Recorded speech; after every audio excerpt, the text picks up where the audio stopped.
Hi, and welcome to this episode of HuntFlorida TV. I'm host Tony Young, and we're going to talk turkey today because deer season is over in most of the state, and spring turkey season is just around the corner. So if you haven't started brushing up on your turkey calling, you better get started because it's almost here. So on today's episode, I thought I would kind of go over and show a couple of the various different turkey calls that are available to hunters, and also on those calls try to demonstrate some of the sounds that turkeys make.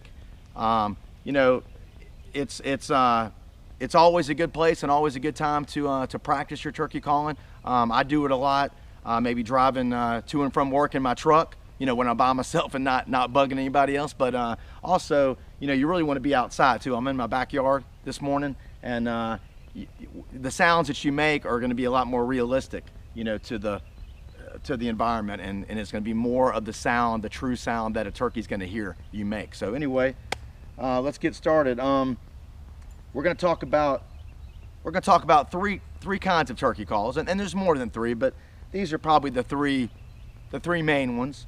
I guess the easiest call, and the one that I started with, and the one that I recommend if you're a beginning turkey hunter, I recommend you start with, is a box call. I mean, a bunch of different brands make them.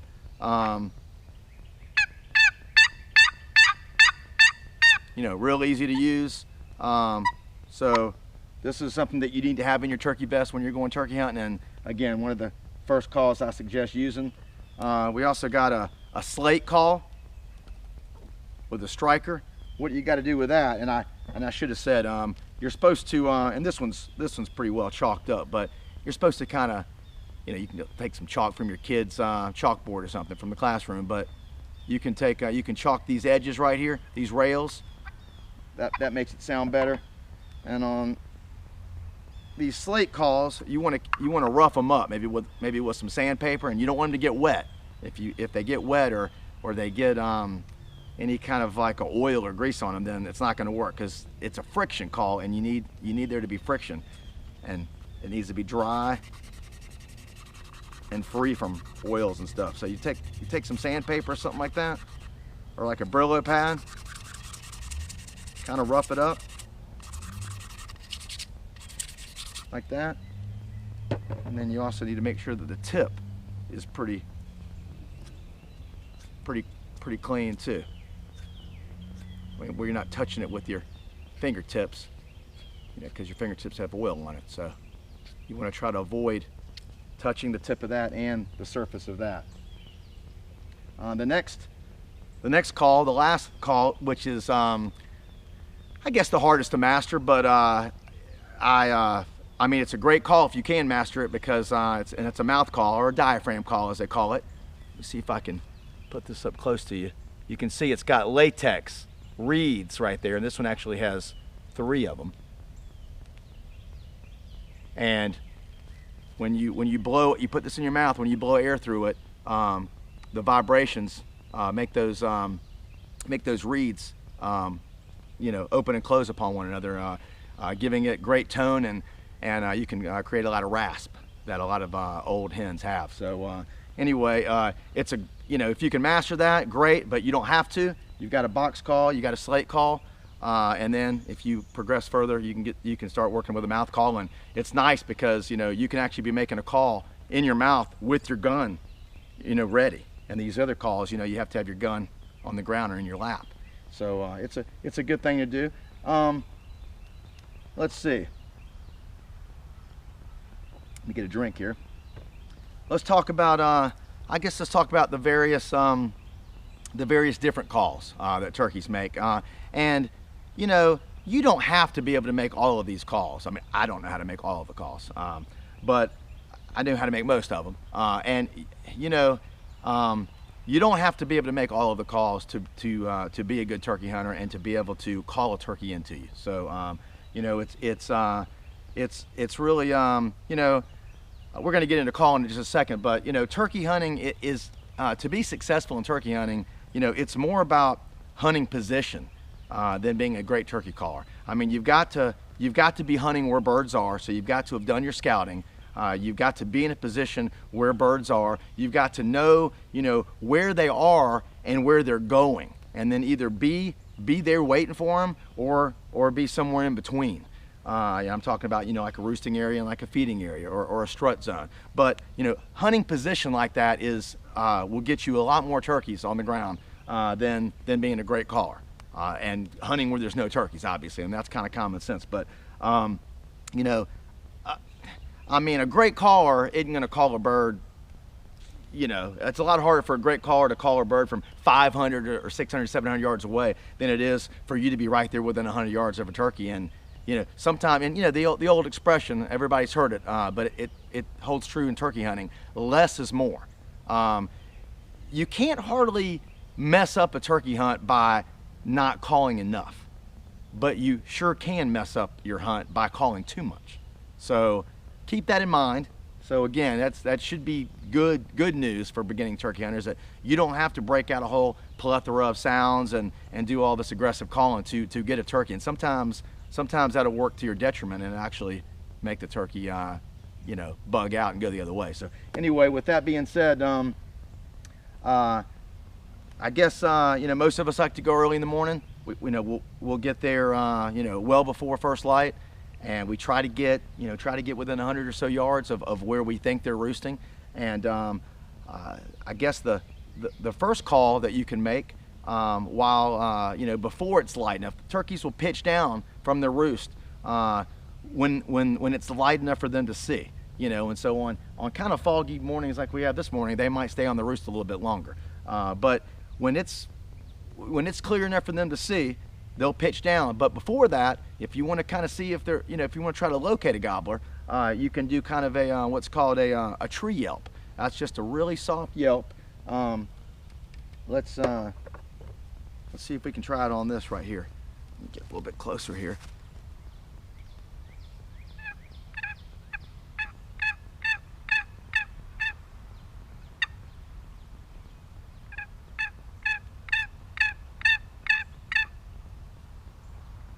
Just something like that. Hopefully you could hear it, but real soft. And depending on how far you think the bird is, that's kind of the volume that you need to do. That same tree yelp on a slate call, what you're going to do is you're going to take this striker, kind of hold it a little bit like a pencil, a little bit different, but you're going to want to put an angle on it. You don't want to have it straight down. You want to have an angle, and you want to kind of make like little ovals, not really circles, but little ovals like that. So I'm going to see if I can get it where you can see it here. I'm going to make a little soft tree yelp.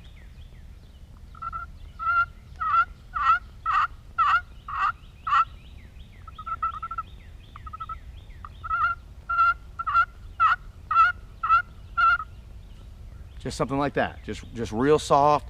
That lets the gobbler know that there's a hen nearby, and that hopefully he'll pitch out toward your direction. Let's use the mouth call here. This is from last year, but sometimes if they get too old, these reeds will kind of stick together. But you can kind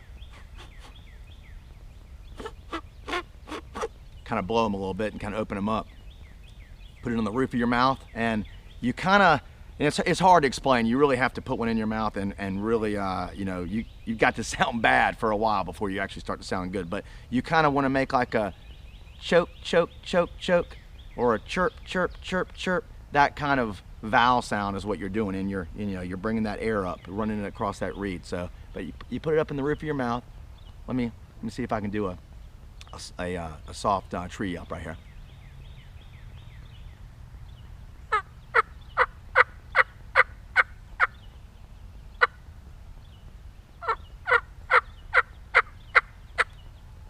Something like that. So we've done a tree yelp now, which is the kind of maybe the first call you might do while the gobbler's still on the roost. And we did it with all three calls here: the box call, the slate call, and then the mouth call.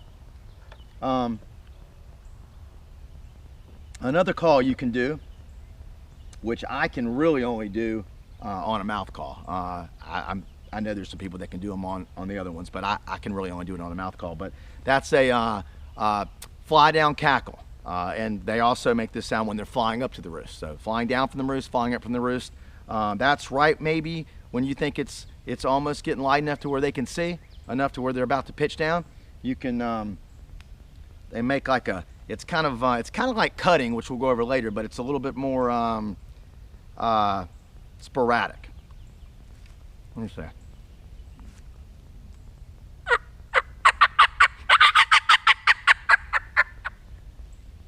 Something like that. Another trick, because you can often, if you're close enough when they fly down, you can hear them fly down. I mean, you can hear. Sometimes they won't make that cackle, but you'll hear their wings flapping. You can take your hat and actually kind of make that. It's getting caught up there. Make that kind of flapping sound right there, and you can kind of do it in conjunction with the call if you're coordinated enough, which I might not be. Let's see.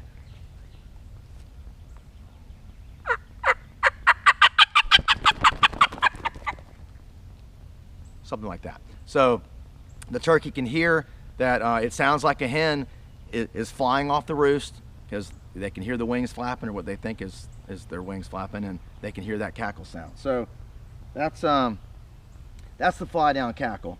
Once it's light enough where the turkeys are on the ground, you know, the most common call, which really, if you can just do this one call, you can be successful, and that's a yelp. That's a plain yelp. And there's also a call, an excited yelp, which is just a little bit more excitement in the yelp. But basically, I mean, a yelp is just kind of staccato notes, you know, and sometimes they only yelp 3 notes, sometimes they'll yelp up to 7 or more. So it just kind of, and you know, pay attention when you're out there.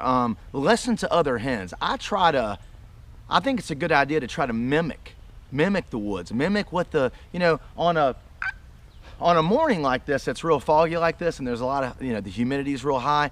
The birds don't typically, they're not typically as vocal on mornings like this and on days like this. But when they're the most vocal, normally, you know, typically is when maybe a high pressure system, you know, has moved in, and the humidity is relatively low. And you know, for Florida, I mean, that's, you know, but the humidity is low for Florida, and it's going to be a bright, sunshiny day with blue sky.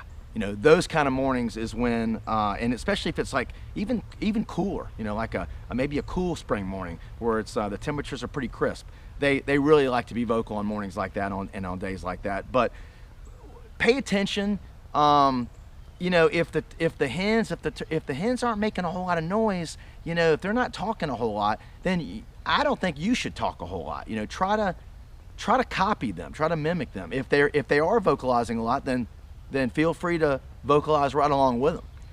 But again, for the basic yelp, which this is, you know, everyone can do this, and this is really all you really need to do to be able to call a turkey in. I mean, you know, the more you can do, you know, the better. But you can be successful if you just master this one call, which is the yelp.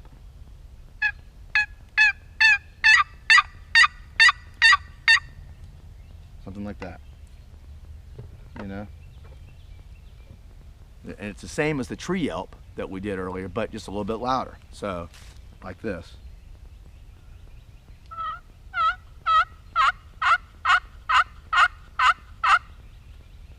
Like that. With a mouth call.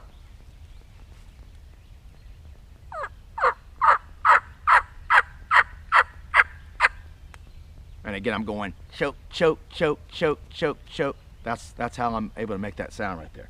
Okay, that's your basic plain yelp. An excited yelp is just a little bit more, has a little bit more, it's just a little bit more lively, has a little more realism, a little bit more excitability, you know, just.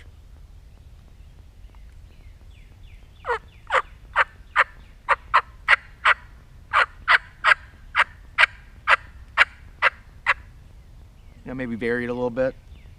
That's more of an excited yelp. Another call that I think you can probably master after the yelp is the cluck and purr. They make those sounds, and I didn't really tell you. Turkeys kind of make they yelp when they're letting other turkeys know where they are. And when turkeys, when that time of the year comes in where they come into heat, they can yelp to, let gobblers know that they are in heat and they're looking for love. So that's kind of some of the sounds. That's kind of why they make some of the sounds they do. The cluck and purr is another one that is a sound they use to kind of show that they're content. A lot of times when they're feeding, when they're in the field or they're picking bugs out of the pine straw or whatever, and then they feel safe, and maybe they're in a flock and they don't feel any danger or anything at that time, they'll kind of make these cluck and purr sounds. I mean, purr kind of like a cat, when a cat's content. So that is something like this. You just take this and just kind of drag it real slow against it. And I got to get maybe up here where you can hear it.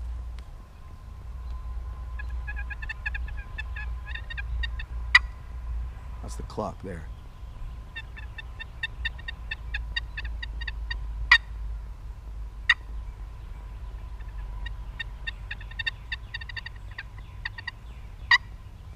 So, sounds all right. I can do better sounds on different calls, and that's the thing. If you get to where you can master some of these calls, take a variety of sounds out there. I mean, I have more than one slate call. I have more than one box call. I have more than one mouth call. It's good to have different ones that are slightly different. They have different pitches. So, I mean, sometimes a certain call won't work on a gobbler, and all of a sudden you switch to another slate call, and here he comes running in. So, go figure. But definitely have a lot of bags of tricks ready for that turkey too, because sometimes you don't know what it's going to take. But let's see, the cluck and purr on this slate call. If I can get in here, I'm going to kind of drag this thing with a slight angle on my striker, just real easy, and then I'm going to kind of give it a little flick at the end for the cluck.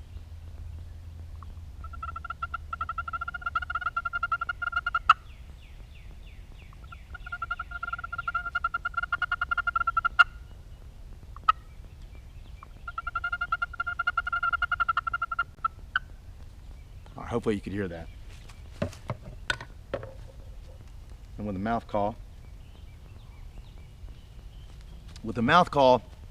you have it in the roof of your mouth, and you kind of, for the purrs, you kind of bring the air through your lips. Your lips are closed, but you kind of bring it through like that. So that's kind of a sound. And then the cluck's kind of like, hey, what you doing? O'Hare's wanting to get in on the turkey call. The cluck's kind of so it's like, that doesn't sound very good, but it sounds better like this. All right.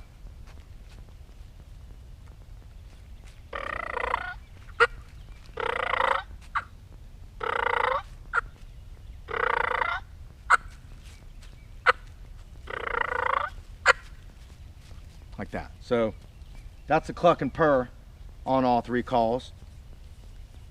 I guess the next call you can use sometimes if you're purring and clucking and you're yelping isn't doing the trick, so to speak, you might need to be a little bit more aggressive. And I always think that, I always feel that, again, like I said, kind of listen to the woods, try to mimic the woods. If the turkeys are kind of just being sweet with their calls, if they're just doing some little yelps and you can hear them purring maybe and clucking a little bit, just kind of do with that maybe. At least start off with that before you get aggressive. And a lot of times that'll work, because you never know what that gobbler's going to want. He might want, the sweet sound of a hen might turn him on that day, or maybe a hen being a little bit more aggressive might turn him on. But start off easy, and if you need to, you can increase that. And you can for cutting, cutting is notes that are kind of varied, kind of like you'll do like 1 1 2 1 1 1 2 1, kind of like that. Let me see if I can. I don't use this very much for cutting, but like. That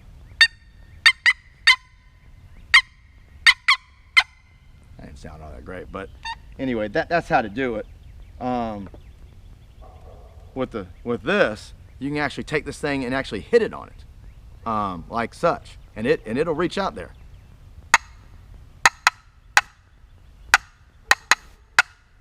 Like that. I mean, that's easy. Anybody can bang a stick on a slate call like that. And with the mouth call,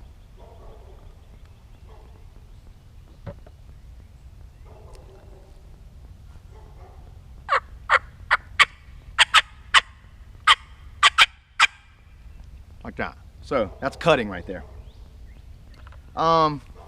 That's about all the calls that I know how to do. And again, I do some, as you can see, I make some of the calls, some of the sounds better with, with the mouth call, or some better with the slate call. I don't use a box call as much, so I'm a little out of practice with that. But that's definitely one that beginners need to start with, and you can easily yelp with that. So, that's most of the calls.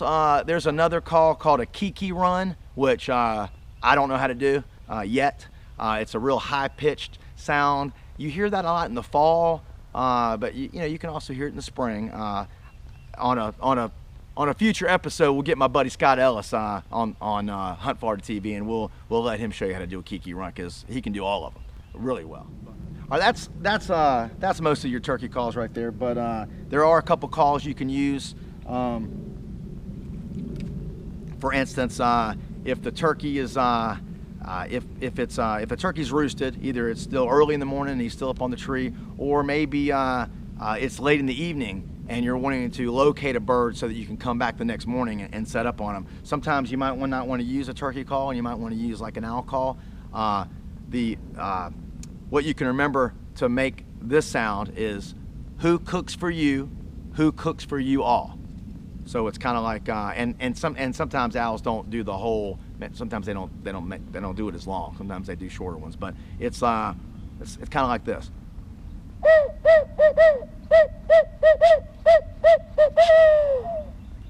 Like that. So that a lot of times will get a gobbler to. It's called a shot gobble. They'll gobble to that, and you'll know where they're at. So that's something you can use. If it's during the daylight hours, a lot of times you won't hear owls that much during the daytime. So you can take a crow call oftentimes. Again, if you're not wanting to, if you're not wanting to do a turkey call for some reason, maybe you just went through a series. And I didn't mention to you earlier. I said less is more. You probably don't want to go through a series of calls any more often than 10 or 15 minutes. I mean, you don't always just have to go by your watch, but you don't want to just do it every minute. That's not unless that's what the turkeys are doing. I mean, if you hear the other hens out there and they're just making all kind of racket and being real vocal, then you can do that. Especially if you're trying to maybe challenge a boss hen to try to bring that gobbler over there to you. So but typically, if it's kind of a quiet day, meaning the birds are not being very vocal, you shouldn't do it all that often. So that might be a case where maybe you just did a series a couple minutes ago, but you're still wanting to just do something, but you're not ready to do that yet. You can go to a crow call, and just something like that. That oftentimes will get a gobbler to sound off, and then you'll know where he's at. I think that's one more thing. Gobble tube. When all else fails and you're ready to throw in the kitchen sink, you can break out the gobble tube. Although I don't suggest using one of these on public land. I only suggest using one of these when you're hunting somewhere where everyone that's hunting out there. Maybe you're the only one, or you're the only one hunting a certain area. Because the reason I say that, you don't want to alert other public land hunters. You don't want to alert them that they just heard a gobbler and now they want to start moving in toward you. Especially if you're all camouflaged in the bushes. You just don't want to. it's not worth that to me. So, but if I'm on private property and I know that I'm the only one out there, or I'm hunting with some other guys and they know where I'm at, and I know where they're at, you know, I can use something like this. Again, this is just kind of like the last ditch effort, but you take this thing right here. It's got a diaphragm on the inside. I don't know if you can see it, and you just kind of shake it to try to imitate the sound of a gobbler.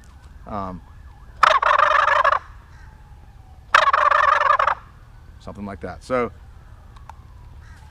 that's about it. So again, I'm Tony Young with HuntFlorida TV, and if you haven't started brushing up on your turkey calling, you better get started, because turkey season's almost here. So if you're a new hunter, pick up a box call and just learn how to make that yelp that I taught you, and you should be good to go. So thank you for tuning in. Good luck out there.